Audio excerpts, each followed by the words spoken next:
왜 안 잡히나 했는데 잡았습니다.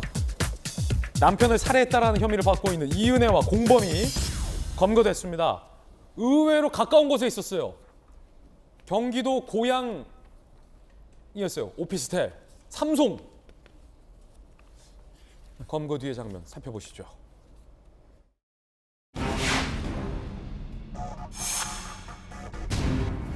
살인 혐의 인정하십니까? 보험금을 노리고 그렇게 하신 건가요? 전 남자친구 살인 의혹 인정하십니까? 자수를 하시게 된 이유가 뭡니까? 5개월간 어디 숨어 계셨습니까? 무섭게 더 할 말 있으십니까? 전격 체포됐고 경기도 고양 삼송 그 신축 뉴타운에 오피스텔에 숨어 있었다는 겁니다. 이거 어떻게 잡은 걸까요? 야, 고양에 있을 줄 몰랐어요. 스타필드 뒤거든요, 저희가. 이은혜 조연수. 잠적 4개월 만, 공개 수배 17일 만에. 경찰은 검거 3, 4일 전 저 오피스텔 은신처는 확인했지만 동호수를 몰랐다고 합니다. 특정을 못했다고 해요. 오피스텔에 지인치고 아버지를 설득했다. 왜냐? 아버지랑 이은혜가 연락하는 걸 경찰이 알고 있었다는 겁니다. 검거 전 죽고 싶다. 자수 의사를 밝혀왔다라는 내용도 나옵니다. 자수할 테니 경찰관과 오피스텔 15층으로 오라라는 의사를 밝혔다고 합니다. 두 사람이 스스로 문 열고 나왔다.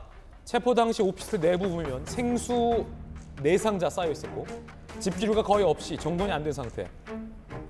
현재 이은혜는 진술 회피, 수사에 비협조, 불성실한 모습. 오늘 구속영장 청구할 방침입니다. 자수 의사를 뒤늦게 밝혔다고 하지만 대범하게 공개 수배 중 여행도 다녔다. 뭐 이런 의혹도 나옵니다. 공개 수배 4일 뒤 지인들과 경기 외곽 1박 2일 여행. 허허, 1박 2일. 이은혜가 갖고 있던 다른 사람 신용카드로 숙박 등 결제했다. 삼성역 오피스텔에 머물며 마트나 편의점도 자유롭게 오갔다. 라는 내용입니다. 아니, 정혁진 변호사님. 네네. 여행도 가고 편의점도 갔는데 경찰이 너무 늦게 잡은 거 아니에요? 그러니까 이은혜가 나이가 그렇게 많지는 않은데 이제 처음에 풀어줬던 것도 경찰이잖아요. 네네 30대 초반인가 그랬는데 어렸을 때부터 범죄 경력이 너무 많고 그 결과 이제 어렸을 때부터 이렇게 경찰 눈 피해 가지고 도망 다녔던 적이 너무 많아서 그 다음에 사실 피해자를 기망해 가지고 적지 않은 현금을 갖고 있었을 것이다라고 생각이 되더라고요. 일단 죄목이 뭡니까? 오늘 구속영장 청구한다는데. 그 제가 정확하게는 모르겠는데 제 생각에는 살인죄, 살인죄. 살인 미수죄. 살인 미수죄. 왜냐하면 그 피해자 벌써 죽이려고 2번이나 시도를 했었으니까 거기에다가 보험 사기 미수죄. 보험 사기 미수죄. 예, 보험금 청구를 했는데 보험사에서 느낌이 이상하다. 왜냐하면 여러 가지로 정황이 안 맞는 그런 것들이 많아가지고 보험금을 지급하지 않았거든요. 최소한 그 3가지 죄목으로는 될 수 있었는데 한 가지가 이제 계곡에서 다이빙을 하도록 유도하고 적극적으로 구조하지 않았다. 이게 검경의 그건 살인죄가 되고 그냥 뭐 부작위에 의한 살인입니까? 아니면 그냥 살인죄입니까? 뭐 부작위에 의한 살인죄도 될 수 있고 그거는 이제 정황 같은 것들을 더 정확하게 봐야 될 텐데 뭐 보고독도 있었고 그다음에 낚시터에서 물에 빠뜨린 것도 있었고 여러 가지가 있었는데 그런데 제가 제일 그 의아하게 생각하는 것은 경찰서에서 불구속으로 그 송치를 했는데 그때 범죄 혐의에 살인이 들어가 있었거든요. 아, 그래요? 그런데 왜 그때 구속하지 않았을까? 경찰이 그게 납득이 안 돼요. 왜냐하면 살인죄가 아닌 것 같다, 긴가민가하다, 그냥 보험금만 이상하다라고 생각을 했으면 모르겠는데 살인죄로 그 송치를 하면서 불구속을 했다. 물론 이제 시간적인 텀이 좀 있긴 했지만 그러니까 오히려 지금까지 뭐 1년 넘게 그다음 국민들의 공분을 다 사면서 그런 그 결과가 나오지 않았나 싶은데 경찰이 살인 혐의를 모르고서 풀어줬어도 문제인데 결국 살인죄로 송치할 거였는데 풀어줬다면 더 문제다. 그러니까 살인죄 혐의가 있다라고 했으니까 살인죄로 송치를 했다라는 이야기이고요.